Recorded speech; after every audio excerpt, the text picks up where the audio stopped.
சுருக்கமாய் தேவனுடைய வார்த்தையை நாம் தியானிக்க இருக்கிறோம். கிறிஸ்துவுக்கு அன்பானவர்களே, இந்த மாலையிலே 2 கேள்விகளை உங்கள் மத்தியிலே நான் வைக்க வேண்டும் என்று சொல்லி விரும்புகின்றேன். ஒன்று, கர்த்தரை விசுவாசித்து அவரை நம்பினதினாலே நான் ஏமாந்து போய்விட்டேன், என் வாழ்க்கையிலே தோற்று போய்விட்டேன், அல்லது கடவுள் எனக்கு மலைவு செய்து விட்டார், என்னை ஏமாற்றி விட்டார், என் காரியத்திலே அக்கறை இல்லாதவராய் இருந்தார் என்று சொல்லுகிறவர்கள் யார்?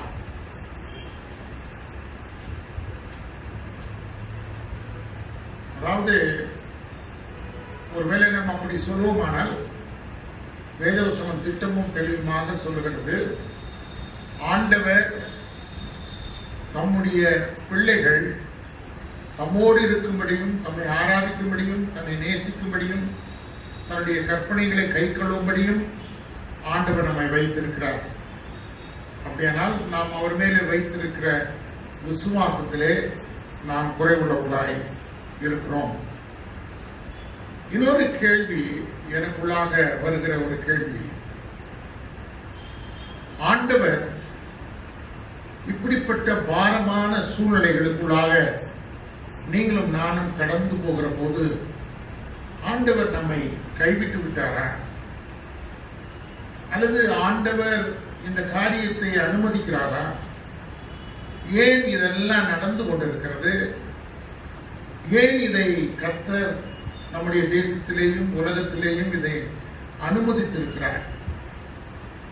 உலகம் முழுவதும் பயங்கரமான அழிவுக்குள்ளாக கடந்து போய் கொண்டிருக்கிறது.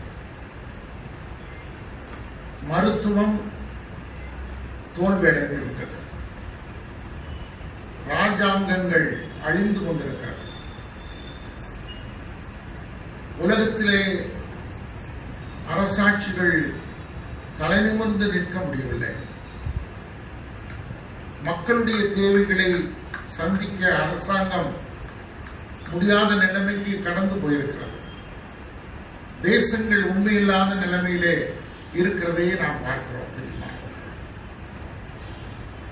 இந்த நாளிலே நாம் யோசிக்கிற போது பத்திரிகைகளை நாம் எடுத்து காலை நேரத்திலே நாம் வாசிக்கிற போது எங்கு பார்த்தாலும் கொலைகள், எங்கு பார்த்தாலும் சண்டைகள், எங்கு பார்த்தாலும் வாக்குவாதங்கள், எங்கு பார்த்தாலும் பிரிவினைகள், எங்கு பார்த்தாலும் உண்மை நிலைமை இல்லை.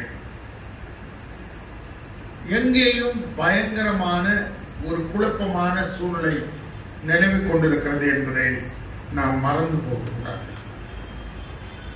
ஒரு கையிலே நம்முடைய பத்திரிகைகளை, நியூஸ் பேப்பர்ஸ் எடுத்து நாம் வைத்துக் கொண்டு படித்துவிட்டு இன்னொரு கையிலே வேதத்தை எடுத்து நாம் வாசிப்போமானால், நான் கண்டிப்பா சொல்றேன், இந்த நியூஸ் பேப்பர்ல படிச்ச செய்திக்கும் அங்கிருக்கிற கேள்விகளுக்கும் சரியான பதில் வேதத்திலே இருக்கிறது என்பதை நாம் மறந்து போகிறோம். கர்த்தர் எல்லாவற்றுக்கும் பதிலாக இருக்கிறார். எல்லாவற்றுக்கும் கர்த்தர் உண்மையுள்ளவராக இருக்கிறார்.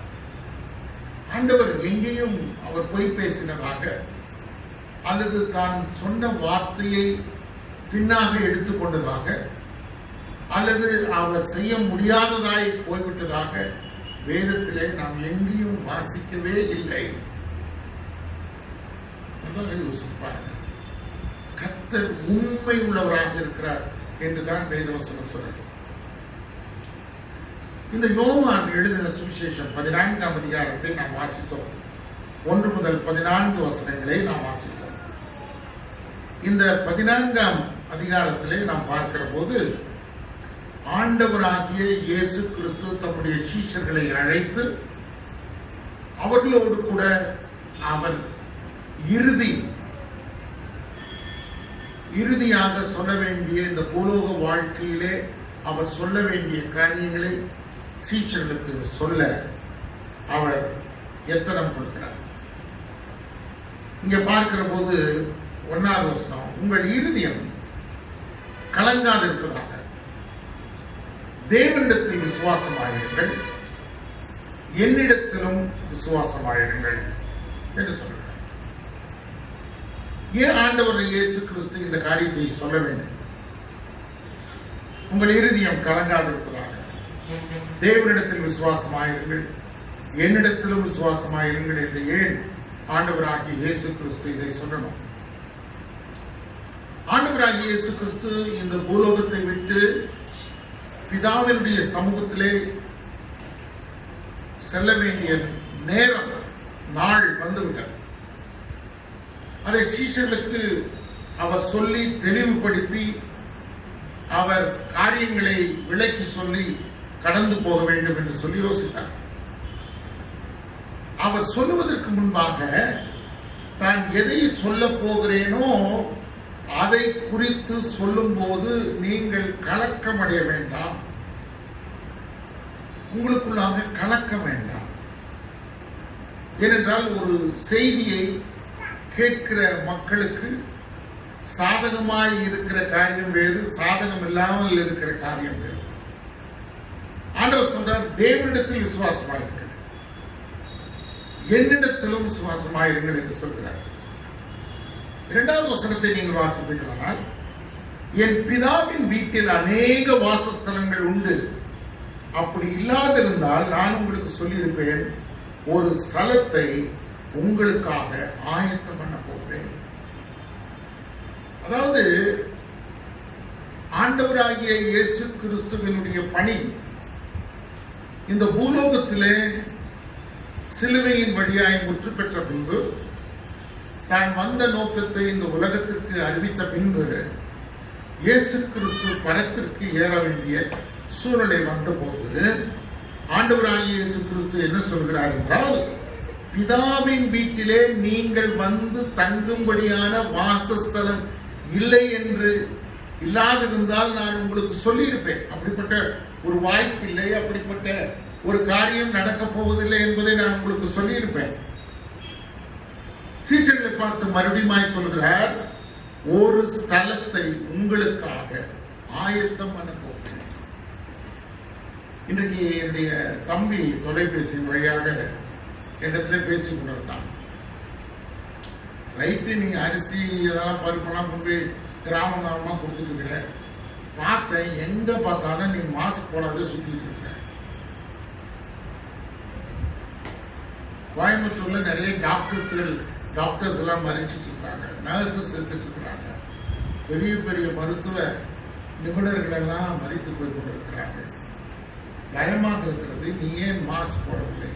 நான் சொன்னேன், இல்லையடா, நான் இருந்த சூழ்நிலையில பாதுகாப்பாக இல்லை, நீ மாஸ்க் போடாம இருக்கிறது எனக்கு ரொம்ப வருத்தமா இருந்துச்சு, அதனாலதான் உங்களை போன் பண்ணேன் அப்படின்னு சொன்னான். அப்போ அவன் சொல்லிட்டு இருக்கும் போது என்ன சொன்னாங்கன்னா, ஒவ்வொரு மனிதனுக்கும் மிகப்பெரிய பயமும் திகிலும் அழிவை குறித்ததான காரியங்களும் மனிதனுக்குள்ளாக வந்துவிட்டது. தன் வாழ்க்கையை குறித்து, தன் வாழ வேண்டிய நாட்களை குறித்து பயம் வந்துவிட்டது. எந்த நேரத்திலே என்னுடைய வாழ்க்கையின் முடிவு வருமோ, எந்த நேரத்திலே என் வாழ்க்கையின் இறுதி கட்டம் வந்துவிடுமோ என்று சொல்லுகிற பயத்தோடு கூட வாழ்ந்து கொண்டிருக்கிறோம். இன்றைக்கு ஊடகங்கள் சொல்லுகிற காரியங்கள் எல்லாம் பார்த்தோம்னா மிகவும் பயங்கரமாக இருக்கிறது. மருத்துவர்கள் சொல்லுவதிலும் மக்கள் பயந்து கொண்டிருக்கிறார். எல்லாம் உண்மைதான், எல்லாம் நடந்து கொண்டிருக்கிறது. சங்கீதத்திலே நாம் வாசிப்போம், பக்கத்தில் 1000 பேரும் உனது வலதுபுறத்தில் 16,000 பேர் விழுந்தாலும் அது உன்னை அணுகாதுன்னு சொல்லி. அப்படின்னா மாஸ்க் போட இருந்துடலாமா?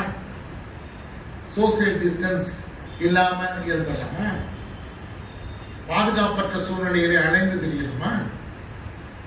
கர்த்தர் நமக்கு என்ன கொடுத்திருக்கிறார்? ஞானத்தை கொடுத்திருக்கிறார். We have to be very, very careful about our life, safeguarding ourselves with all kind of environments. எல்லா சூழ்நிலைகளிலேயும் நாம் பாதுகாப்புள்ளவர்களாக நாம் வாழ்ந்து கொள்ள வேண்டும். பெரியமானே, மிகுந்த ஜாக்கிரதை உள்ளவர்களாய் நாம் வாழ்ந்து கொள்ள வேண்டும். அப்படியானால் மரித்த பின்பு மனிதன் எங்கே போகிறான்? மரித்த பின்பு எங்கே போகிறான்? where he has to go, எங்கே அவன் போக வேண்டும், எங்கே போய் அவன் சேர வேண்டும்.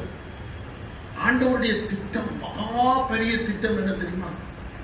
ஏதேன் தோட்டத்திலே இழந்து போன ஆதாமையும் ஏவாளையும் அந்த தோட்டத்தை அடைத்து விட்டு, தன் தோட்டத்தை விட்டு, ஏதேன் தோட்டத்தை விட்டு வெளியே அனுப்பிவிட்டு, மறுபடியுமாக இழந்து போன அந்த மக்களை ரட்சிக்கும்படி இந்த உலகத்துக்கு வந்து பாவத்தின் மக்களை தேடி வந்து பாவிகளை ரட்சிக்க கிறிஸ்து இயேசு உலகத்தில் வந்தார் என்ற நீதியை நிலைநாட்டி நமக்கென்று தேவ சமூகத்திலே நித்திய காலமாய் வாழுகின்ற ஒரு இடத்தை ஆயத்தம் பண்ணி அதிலே சென்றடையக்கூடிய வழியை அவர் ஏற்படுத்தியிருக்கிறார்.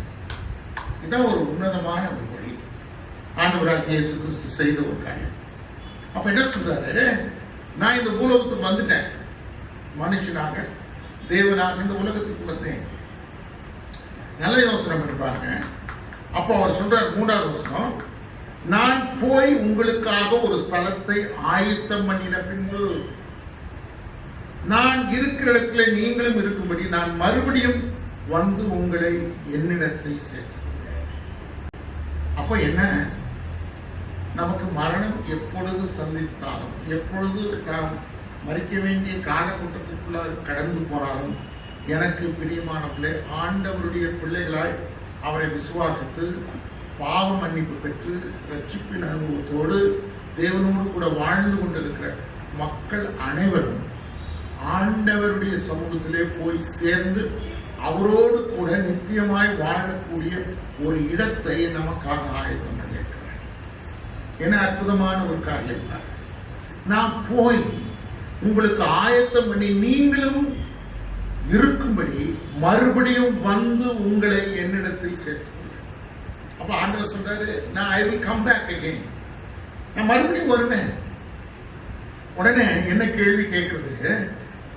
நான் போகிற இடத்தை அறிந்திருக்கிறீர்கள், வழியும் அறிந்திருக்கிறீர்கள் என்று சொல்றேன். நல்லா கவனிங்க, நான் போகிற இடத்தை அறிந்திருக்கிறீர்கள், வழியும் அறிந்திருக்கிறீர்கள் என்று சொல்கிறார் ஆண்டவராக இயேசு கிறிஸ்து. 5வது வசனம் பாருங்க. தோமா அவரை நோக்கி, ஆண்டவரே, நீர் போகிற இடத்தை அறிவோமே, வழியை நாங்கள் எப்படி அறிவோம்? ஆண்டவராக இயேசு கிறிஸ்து இதை சொன்ன உடனே மகா தெளிவாய் ஆண்டவர் திட்டமிட்டு சொல்லவில்லை, அவனுடைய கேள்விக்கு பதிலாக அமைகிறதை பார்க்கிறோம். 6வது வசனம் பாருங்க. அதற்கு இயேசு, நானே வழி, I am the way. அதாவது நான் போகிற இடத்திற்கு நீங்கள் வரும்படியான ஒரு சூழ்நிலையை நான் ஏற்படுத்தியிருக்கிறேன். காரணம் என்ன? நீங்களும் நானும் இந்த உலகத்திலே வாழ்ந்து தேவனுக்கு பிரியமில்லாத காரியங்களை நடப்பித்து தேவனுக்கும் மனிதனுக்கும் இருக்கிற உறவிலே பகையை நம்முடைய பாவத்தின் மூலமாய் உண்டாக்கி மகா பெரிய பிரிவினையோடு வாழ்ந்து கொண்டிருக்கிற மனு குலத்தை ரட்சிக்கும்படி ஆண்டவராகிய இயேசு கிறிஸ்து இந்த உலகத்திற்கு மானிடனாக பிறந்தார். மானிடனாக பிறந்து 33 வருடங்கள் வாழ்ந்து தான் இந்த உலகத்திற்கு வந்த நோக்கத்தை ஆண்டவர் அறிவித்து, அது மாத்திரமல்ல, திரும்பி எங்கிருந்து வந்தேனோ அங்கே நான் போக போகிறேன் என்பதையும் தெளிவுபடுத்தி ஆண்டவர் நம்மை அவர் ஆயத்தம் பண்ணி இருக்கிற இடத்திற்கு போவதற்கு வழியாக அவர் இருந்தார், ஏற்படுத்தியிருக்கிறார்.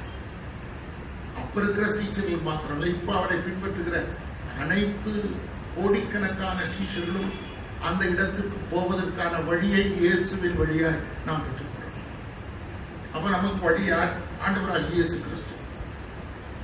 ஒரே வழி, அவருடைய சிலுவையின் மூலமாய், அவருடைய வார்த்தையை பின்பற்றுகிறதன் மூலமாய், அவருடைய வார்த்தையின்படி நடந்து கொள்வதன் மூலமாய், பாவத்தை வெறுத்து பரிசுத்தமாய் வாழுகிறதன் மூலமாய் நீங்களும் நானும் அவருடைய சமூகத்திற்கு போவதற்கான வழியை ஆண்டவர் ஏற்படுத்திக் கொண்டிருக்கிறார். நானே வழி, அடுத்தது நானே சத்தியம். வேதத்திலே ஆண்டவராகிய இயேசு கிறிஸ்து பொய் உரையாத தெய்வம் என்று சொல்லி அவர் தன்னை குறித்து சொல்லியிருக்கிறார். நானே கர்த்தர். அவர் பெரியவராக இருக்கிறார். பல ஆயிரம் வருடங்களுக்கு பின்பாகவும் ஆண்டவராகிய இயேசு கிறிஸ்து தன்னுடைய வார்த்தையிலே தவறவே இல்லை. அவர் கொடுத்த வாக்கு தத்தங்களை இன்றும் நிறைவேற்றிக் கொண்டிருக்கிறார். அவர் வாக்கு தத்தத்தின் ஆண்டவர். நன்றாக மறந்து போகக்கூடாது. அப்போ அவர் உண்மை உள்ளவராக இருக்கிறார். சத்தியம். He is the truth. அவர் உண்மை உள்ளவராக இருக்கிறார். நீங்கள் நான் அநேக சமயங்களில் உண்மை இல்லை. நான் வாகனத்தில் போய் கொண்டு போய் சில பேர்களை நான் அழைத்து கொண்டு போன பல இடங்கள் தொலைபேசியில் பேசி கொண்டிருக்கும் போது எங்கே இருக்கிறீங்க அப்படின்னு கேட்டால் நான் சேலத்தில் இருக்கிறேன், நான் ஈரோட்டில் இருக்கிறேன், அல்லது நான் அங்கே இருக்கிறேன் இங்கே இருக்கிறேன்னு சொல்கிறோம். எதற்காக சொல்கிறோம்? அவங்ககிட்ட இருந்து தப்பிக்கும்படியாக சொல்கிறோம். ஆனால் நாம் இருக்கிற இடத்த ஆண்டவர் அறிந்திருக்கிறார். நம்ம போகிற இடத்தையும் ஆண்டவர் அறிந்திருக்கிறார் இல்லையா? ஒரு சாதாரண சின்ன விஷயத்தில் நம்ம என்ன பண்ணுறோம்? போய் பேசுகிறோம். அந்த சூழ்நிலையை தப்பிப்பதற்காக ஏதோ ஒரு வழியிலே ஏதோ ஒரு வகையிலே நம்மை அந்த சூழ்நிலையிலிருந்து காப்பாற்றுவதற்காக போய் பேசுகிறோம். ஆண்டவர் அப்படி இல்லையே. அப்படிப்பட்ட சூழ்நிலை அவருக்கு இல்லையே. அப்படிப்பட்ட பேச வேண்டிய காரியங்கள் அவருக்கு இல்லையே. காரணம் அவர் உண்மையுள்ளவராக இருக்கிறார்.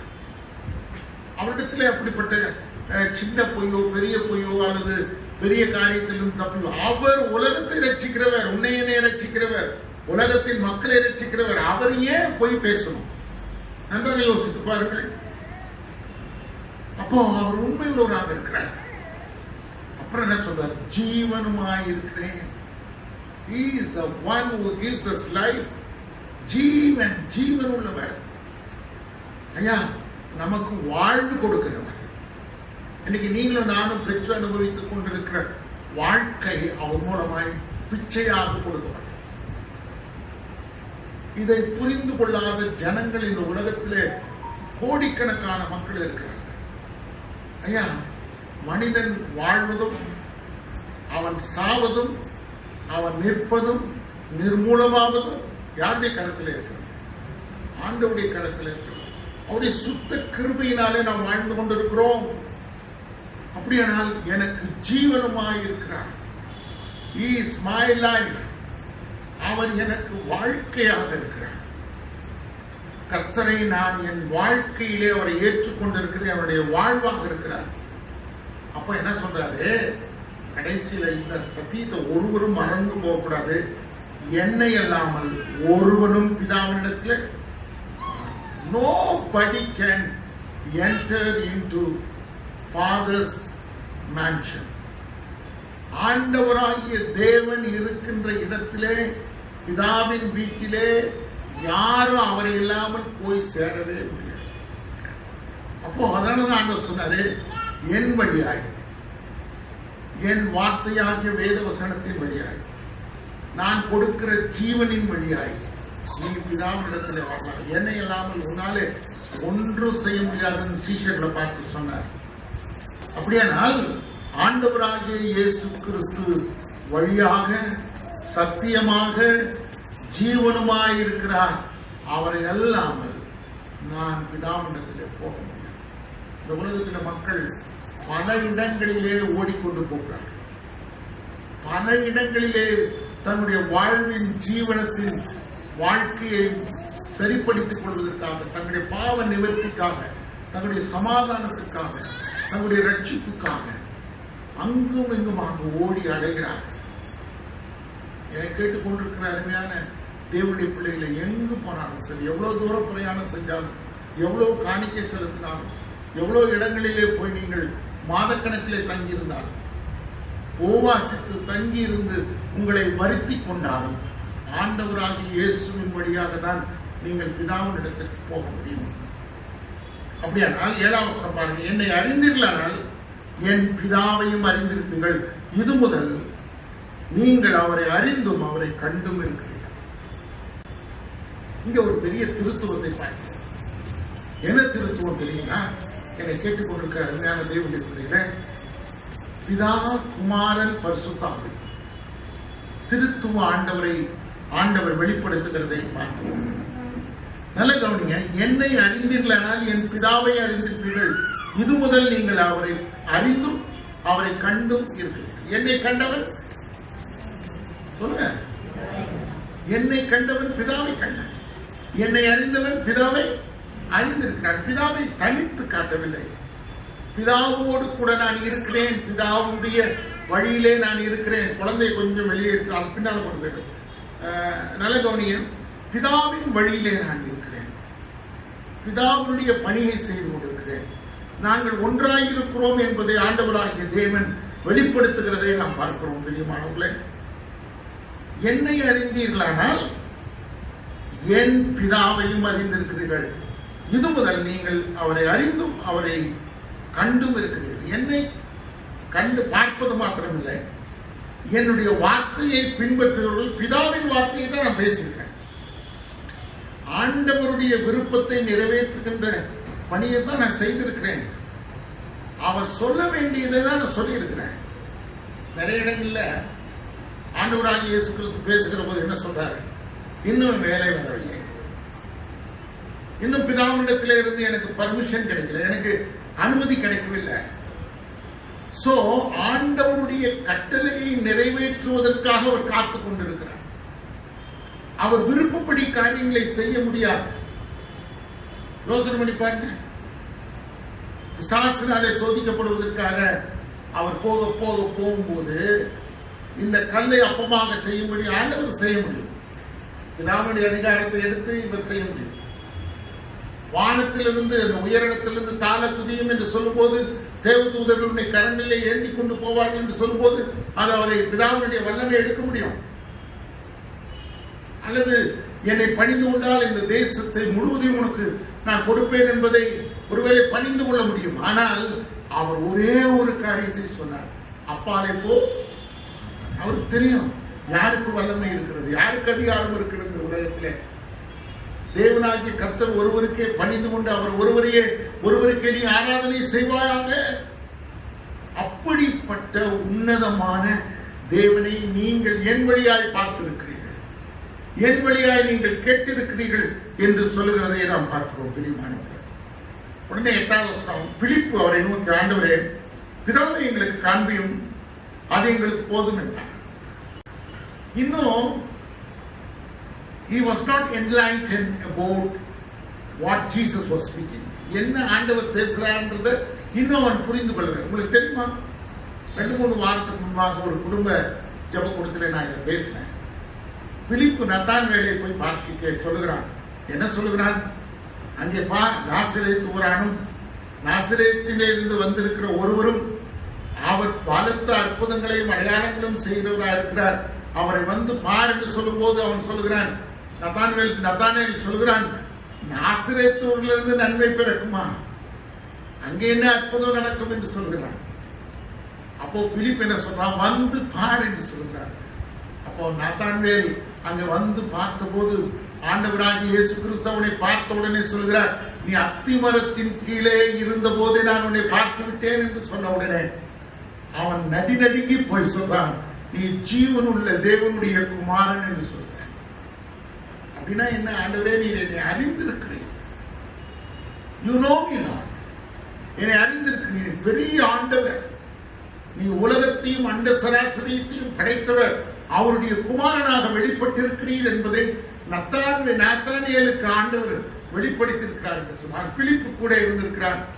இன்னும் அவன் புரியாதவனாக இல்லை. அருமையான தேவனுடைய பிள்ளைகளை, ஆலயத்துக்கு வருகிறோம், பணிவிடைகளை செய்கிறோம், வேதத்தை படிக்கிறோம், ஜெபிக்கிறோம், அநேக விஷயங்களிலே பங்கு கொள்கிறோம். ஆனால் ஆண்டவரை இன்னும் நாம் ஆழமாய் புரிந்து கொள்ள முடியாதபடி, அவரை அறிந்து கொண்டும் அவர் கொடுக்கிற அற்புதங்களையும் அடையாளங்களையும் காணாமல் நாம் இருக்கிறோம். நீயும் நானும் அனுபவிக்காத ஆசீர்வாதங்கள் உண்டு, நீயும் நானும் பெறாத ஆசீர்வாதங்கள் உண்டு, நீயும் நானும் பெற்றுக்கொள்ளாத சுகம் உண்டு, நீயும் நானும் பெற்றுக்கொள்ள வேண்டிய ஐஸ்வர்யங்கள் உண்டு, நீயும் நானும் தேவனுக்காக செய்ய வேண்டிய பணிகள் உண்டு. அருமையான தேவனுடைய பிள்ளைகளே, ஆண்டவரை நாம் எவ்வளவு அறிந்திருக்கிறோம் பிரியமானவர்களே.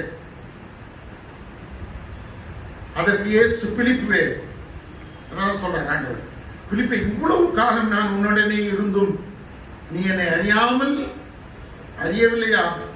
என்னை கண்டவன் பிதாவை கண்டான். அப்படி இருக்க பிதாவை எங்களுக்கு காண்பியும் என்று நீ எப்படி கேட்கிறாய்? இத்தனை நாளையும் கூட இருந்தியே. How far that you lived with me, you traveled along with me, என்னோடு கூட பிரயாணம் செய்தாய், என்னோடு கூட இருந்தாய். இவ்வளவு காலம் என்னோடு கூட இருந்தும் பிதாவை எனக்கு காண்பியும் என்று நீ எப்படி சொல்லலாம்? நன்றாக யோசித்து பாருங்கள்.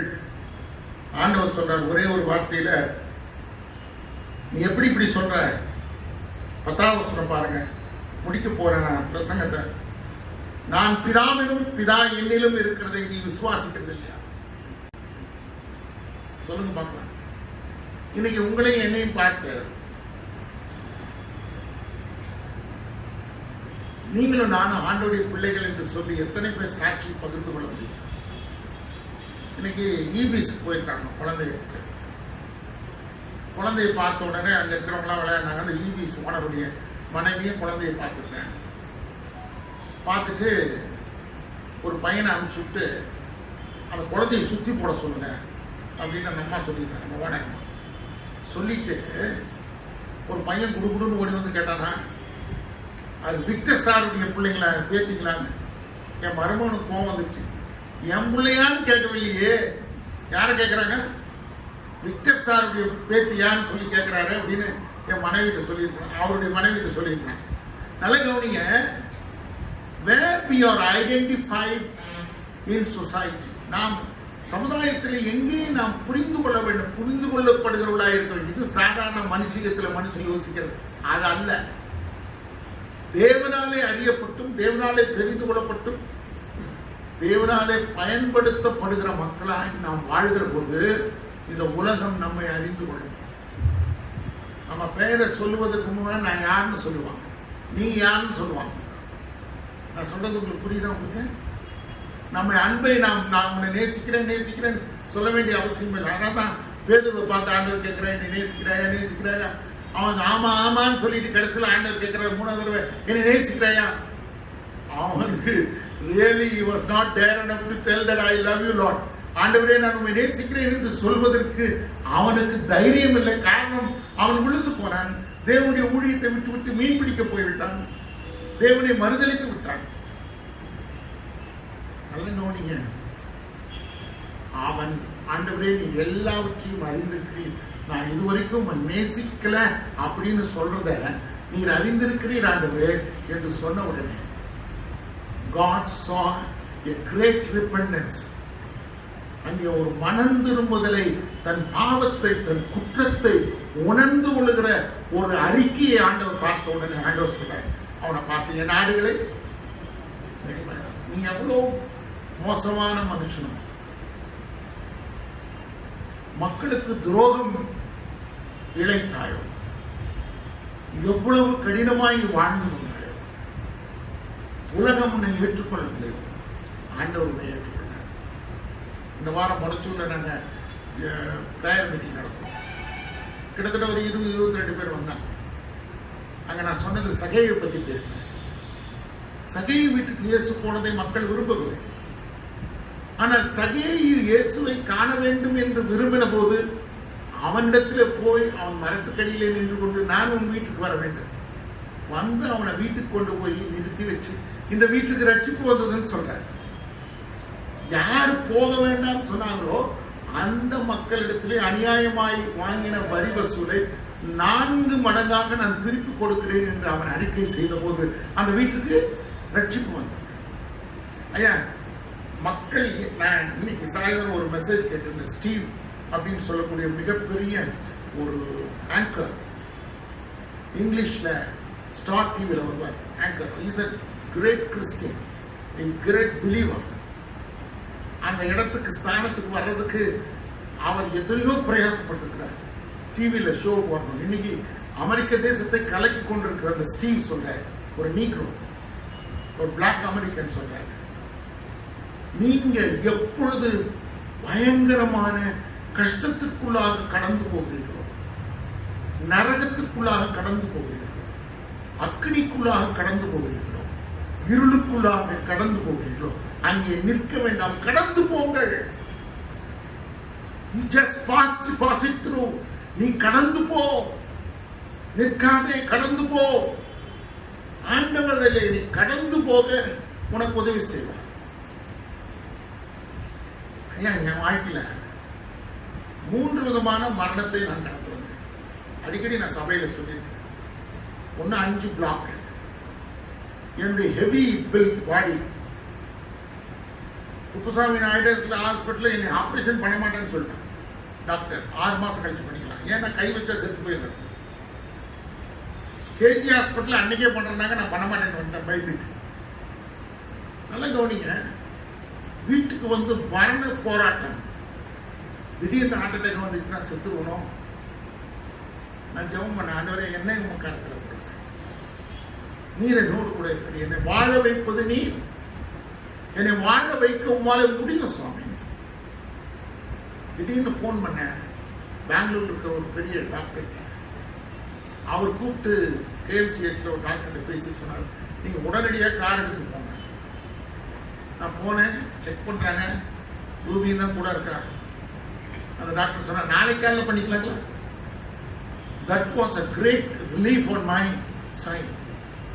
எத்தனை நாள் நீங்க 5 அடைப்போட கூட பண்றீங்க, இன்னைக்கு நாளைக்கு காலையில் படிக்கணும். நான் சொன்னேன், நாளைக்கு காலையில வேண்டாம், ஞாயிற்றுக்கிழமை சபையில போய் நான் ஆராதனை முடிச்சுட்டு ஆராதனைக்கு பின்பு திங்கட்கிழமை காலையில நான் புறப்பட்டு வரேன், போய் சாமி கும்பிட்டு வாங்கன்ட்டு. திங்கட்கிழமை போனேன். எல்லாரும் வெளியே நின்று என்னுடைய உடன் பிறந்த சகோதரர்கள் எல்லாம் நின்று இருக்காங்க, அழுது ஜெபிக்கிறாங்க. என்ன அந்த ஆபரேஷன் தியேட்டருக்குள்ள போகும்போது ரூபி அந்த வண்டியில நான் உள்ளே நுழையிற வரைக்கும் வந்தார். அப்ப நான் சொன்னேன், எனக்காக ஜெபம் பண்ணேன், அவளும் ஜெபம் பண்ணேன், நிறைய பேர் ஜெபம் பண்ணேன். ஆனா எனக்குள்ளாக ஒரு பயம் இருந்து நான் போய் திரும்பி வருவேன். திரும்பி வந்து கஷ்டப்பட்டேன், திரும்பி மரண வேதனை அடைந்தேன். But God raised me from the dead. அவர் மரித்தோரை உயிரோடு எழுப்புகிறார். உண்மையாக அவரால் சுகப்படுத்த முடியாத ஒரு நோய் கிடையாது, அவரால் உயிர்ப்பிக்க முடியாத நபர் கிடையாது, அவரால் செய்ய முடியாத காரியம் இந்த உலகத்தில் கிடையவே கிடையாது. அடுத்தது ஜாண்டிஸ், உடம்பெல்லாம் மஞ்சளாயிடுச்சு, நோ ஹோப், எடுத்துட்டு போக சொல்லிட்டாங்க, தொட்டதெல்லாம் மஞ்சள் ஆகுது. ரூபியுடைய சொந்தக்கார பொண்ணு எஸ்தர் போன வாரம் எங்களை போன் பண்ணி சொன்னார், பாஸ்டர் உங்களுக்கு தெரியுமா, நீங்க தொட்டதெல்லாம் மஞ்சள் ஆச்சு, நான் தான் உட்காந்து இருந்த பயமா இருந்துச்சு எனக்கு. கர்த்தர் சொல்லப்படுத்த எத்தனை எத்தனை ஆபத்துகளிலே, ஆபத்து காலங்களிலே உன்னோடு இருந்து உன்னை தப்புவித்து உன்னை கனப்படுத்துகிற மாபெரும் ஆண்டவரை நீயும் நான் ஆராதனை செய்து கொண்டிருக்கிறோம். அப்படியானால் நான் பிதாவிலும் பிதா என்னிலும் இருக்கிறதை நீ விசுவாசிக்கவில்லையா? நான் உங்களுடனே சொல்லுகிற வசனங்களை நான் சுயமாய் சொல்லவில்லை. நான் இப்ப உங்களை பேசிட்டு கூட நான் யோசித்து இதை பேசல. எனக்கு இந்த வசனத்தின் வழியா என்ன சொல்ல வேண்டும் என்ற வார்த்தை வருகிறதோ அதைத்தான் நான் பேசுகிறேன். ஆண்டவர் தான் சொல்றார், இயேசு கிறிஸ்து, நான் சுயமாய் சொல்லவில்லை, என்னிடத்தில் வாசமாயிருக்கிற பிதாவானவரை இதை இந்த கிரியைகளை செய்கிறார். அப்படின்னா என்ன சொல்றாரு? அப்போ கூட இயேசு கிறிஸ்து தன்னை மகிமைப்படுத்தவே இல்லை. யார் மகிமைப்படுத்தினார்? பிதாவானவர் பேச சொல்றார். பிதாவானவர் செய்கிற கிரியை நானும் செய்யும்படி ஆண்டவர் சொல்கிறார். 11ஆம் வசனம் பாருங்க, நான் பிதாவிலும் பிதா என்னிலும் இருக்கிறதை நம்புங்கள், அப்படி இல்லாவிட்டாலும் என் கிரியில் நிமித்தமாக நம்புங்கள். பாருங்க, நான் பிதாவிலும் பிதா என்னிலும் இருக்கிறதை நம்புங்கள். ஜஸ்ட் பிலீவ், என்ன நம்புங்க, ப்ளீஸ் ப்ளீஸ் கன்சிடர் சீசர். அப்படி இல்லாவிட்டாலும் நான் செய்கிற கிரியைகளை நிமித்தமாக என்னை நம்புங்கள். 12ஆம் வசனம் பாருங்க, மெய்யாகவே மெய்யாகவே நான் உங்களுக்கு சொல்லுகிறேன், நான் பிதாவிடத்துக்கு போகிறபடியால் என்னை விசுவாசிக்கிறவன் நான் செய்கிற கிரியைகளை தானும் செய்வான், இவைகளை பார்க்கணும் பெரிய கிரியைகளை செய்வான். என்ன ஆண்டவர் சொல்றாங்க? நான் பிதாவின் கிரியை செய்கிறேன். நல்லா கவனிங்க, பிதாவின் கிரியை நீங்களும் செய்யுங்க. யார் செய்ய முடியும்? சாதாரண மனிதர்களாக இருக்கிற நாமும் செய்ய முடியும். நமக்குள்ளாக யார் இருக்கணும்? பிதா இருக்கணும். சாதாரணமாய் முன்னிலே ஆண்டவர் பிதாவுடைய பிரசன்னம் இருக்குமானால் நீ பெரிய காரியங்களை செய்வாய். யோசனை பண்ணி பாருங்கள். சீச்சர்களில் கரம் நீட்டின போது மக்கள் சுகம் பெற்றார்கள், பேசின போது மக்கள் சுகம் பெற்றார்கள், உருமான்களை தூக்கி எறிந்த போது மக்கள் சுகம் பெற்றார்கள், அவருடைய நிழல் பட்டு சுகம் பெற்றார்கள். இயேசு கிறிஸ்து நடந்து போன நிழல் பட்டு யாரும் சுகம் பெறலையே. ஆனா சீச்சர்கள் நடந்து போன போது அவர்களுக்குள்ளாக இயேசுவும் பிதாவானவர் இருந்த போது அந்த நிழல் பட்டவர்கள் சுகமடைந்தார்களே. அப்போ இவைகளை பார்க்கணும் பெரிய கிரியைகளை அவன் செய்வான். நீங்க நம்பினீங்கன்னா அது உங்க வாழ்க்கையில நடக்கும். நீங்கள் என் நாமத்தினாலே எதை கேட்பீர்களோ குமாரனின் பிதா மகிமைப்படும்படியாக அதை செய்ய. நீ எதை கேட்டால் நான் உனக்குள்ளாக வாசம் செய்யும் போது, உன்னிலே நான் தங்கி தாமரிக்கும் போது, நீ எதை கேட்டாலும் அதை நான் உனக்கு செய்கிறேன். ஐயா, இன்னைக்கு நான் கேட்கிறேன், உட்கார்ந்த இடத்திலே ஆசீர்வாதம் வராது. உட்கார்ந்துட்டு ஆசீர்வாதம் வரவே வராது. உன் கிரியினாலே உன் விசுவாசத்தை அறிக்கையிடணும். எப்படி அறிக்கையிடும்? எனக்கு எப்ப நன்மை பிறக்கும், எனக்கு எப்ப நன்மை பிறக்கும், எனக்கு எப்ப ஆசீர்வாதம் வரும், எப்போ என் கட்டுகள் நீக்கப்படும். உன் கட்டுகள் நீங்குவதற்கான முன்னேற்பாடுகளை நீ செய்வதற்கு முயற்சி செய்ய வேண்டும். உன்னுடைய வழியில யார் மூலமாக அந்த வழியை உண்டாக்க வேண்டும். நான் சொல்றது உங்களுக்கு புரியுங்க? அதை செய்யும் போதுதான் உன் கிரியை கண்டு ஆண்டவர் என் மேலே வைத்திருக்கிற விசுவாசம். எதுக்கு இயேசு கிறிஸ்து குருடனை பார்த்து ஆண்டவர் சுகமடைவாயின்னு ஒரு வார்த்தை சொல்லியிருக்கலாம்ல. எச்சியை துப்பி சேருண்டாக்கி அதை அவன் கண்களிலே போய் சீலாவன் குளத்துல போய் கழுவுன்னு சொன்னான். ஏன்னா அவன் அதை விசுவாசிக்கிறானா, அவனுக்குள்ளாக நம்புகிற கிரியை இருக்கிறதா என்று பார்ப்பதற்காக, அந்த காரியத்தை செய்வதற்காக அவனை செய்கிறான். ஆண்டவருக்கு ஒரு வார்த்தை போதும். So we have to believe on God and then we have to work on those things. அதிலே நீங்கள் கிரியை செய்ய வேண்டும், அதிலே அதற்காக வேலை செய்ய வேண்டும். அப்ப நீங்க எதை கேட்டாலும் நான் அதை உங்களை செய்வேன். குமாரன் வழியாக பிதா மகிமைப்படுத்தும்படியாக செய்வேன். 14ஆம் வசனம் எல்லாரும் சேர்ந்து வாசிப்போம். எல்லாரும் சேர்ந்து வாசிப்போனா வாசிக்கும் போது என்னோடு கூட சேர்ந்து வாசிங்க. என் நாமத்தினாலே நீங்கள் எதை கேட்டாலும் அதை நான் செய்வேன். என் நாமத்தினாலே நீங்கள் எதை கேட்டாலும் அதை நான் செய்வேன். அப்படின்னா என்ன ஐயா? உன் வாழ்க்கையில என் வாழ்க்கையிலே தடையாய் இருக்கிற எதையும் ஆண்டவர் செய்ய அவர் வல்லமை இருக்கிறார். அவர் செய்வார். First you believe. உனக்கு முன்பாக இருக்கிற தடை, உனக்கு முன்பாக இருக்கிற நரகம், உனக்கு முன்பாக இருக்கிற இருள் நடக்காது என்கின்ற அவிசுவாசம் எல்லாத்தையும் கலைந்து தூக்கி எறிந்து விட்டு you just believe on that action. கிரியை செய்ய ஆரம்பித்து விட கர்த்தர் செய்வார். கர்த்தர் செய்வார். நீ என்னிடத்தில் அன்பாயிருந்தால் என் கற்பனைகளை கைக்கொள். ஜெபம் செய்வோமா? அன்புள்ள ஆண்டவரே, இந்த மாலை வேளையிலே உம்மை ஆராதிக்கின்ற ஒரு நேரத்தையும் தருணத்தையும் எங்களுடைய வாழ்க்கையிலே நீ கொடுத்ததற்காக உமக்கு நன்றி. உங்களுடைய வார்த்தைக்காக உம்மை ஸ்தோத்திரிக்கிறோம். உங்கள் இருதயம் கலங்காது இருப்பதாக. என்னிடத்தில் விசுவாசமாயிருங்கள், தேவனிடத்தில் விசுவாசமாயிருங்கள் என்று சொன்ன ஆண்டவரே, சீஷர்களை பார்த்து பிதாவின் பணிகளை செய்கிற அந்த திருத்துவ ஆண்டவரை குறித்து அறிவித்தும், நானே வழி, நானே சத்தியம், நானே ஜீவன் என்று உம்முடைய சன்னிதானத்திலே வந்து சேருகின்ற வழியை காண்பித்து, நான் போய் உங்களுக்காக ஒரு ஸ்தலத்தை ஆயத்தம் பண்ணின பின்பு நீங்களும் வந்து தங்கும்படி வந்து நான் உங்களை அழைத்து போவேன் என்கின்ற அந்த வாக்கு தத்தத்தை நாங்கள் விசுவாசிக்கிறோம். நீர் திரும்ப வந்து எங்களை அழைத்துக் கொண்டு போவேன் சுவாமி. அதற்காக நமக்கு ஸ்தோத்திரம். இந்த பூலோக வாழ்க்கையிலே நாங்கள் உண்மை விசுவாசிக்கிற போது உண்மை காட்டிலும் பெரிய கிரியைகளையும் அற்புதங்களையும் நாங்கள் செய்ய முடியும் என்று ஆண்டவராகிய தேவன் நீ டிக்ளேர் பண்ணியிருக்கிறீர். அதற்காக நமக்கு ஸ்தோத்திரம். இந்த மாலை ஆராதனை வேளையிலே யாரெல்லாம் வந்து இந்த இடத்திலே அமர்ந்திருந்து உண்மை நோக்கி பார்க்கிறார்கள், உங்களுடைய அற்புதத்தையும் உங்களுடைய அடையாளத்தையும் கர்த்தருடைய வாழ்க்கையில செய்ய பெரிய விடுதலையை நீ கட்டளையிட்டு தாரும். உண்மையிலே அந்த பெரிய காரியங்களை அனுபவிக்க எங்களுக்கு கிருபை தாரும். நாங்கள் விசுவாசிக்கிறோம், நாங்கள் நம்புகிறோம், உடைய நாமத்தின் மொத்தமாக கேட்கிறோம். எங்களுக்கு உதவி செய்யும். இந்த நாளின் வார்த்தைக்காக ஸ்தோத்திரிக்கிறோம். தொடர்ந்து காத்துக்கொள்ளும். இயேசுவின் மூலம் ஜெபம் கேளும் பிதாவே.